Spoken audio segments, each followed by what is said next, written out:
माझी सगळ्यांना विनंती आहे की तुम्हाला बोलण्याचा पूर्ण अधिकार आहे, परंतु गैरवादी बोलू नका आणि यांनी बोललेलं काय त्या सभागृहाचे व्हिडिओ काढा आणि कोणी काय याची दादागिरी नाही लागली, कोणी काही बोली म्हणून बिलकुल ऐकलं नाही मी. हे सभागृह आहे, इथं महिला उपस्थित आहे.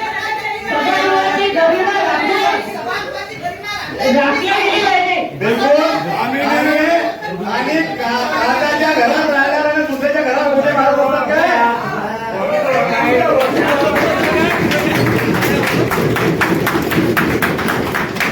आणि महापौरकडे आमची विनंती आहे की सभागृहामध्ये आम्ही बोलत असताना दुसऱ्यांनी बोललं नाही पाहिजे, बोललं तर थांबलं पाहिजे आणि चुकीचं बोलण्याचं काही कारण नाही आहे. आणि या फलित वाटाचा विषय नाही, या हे तुमच्यासाठी हे नाही आहे, हे आपल्या शहराच्या जनतेसाठी आहे. 2 वर्षानंतर या शहराला पूर्णपणे पाणी देण्याचं काम आघाडी करणार आहे.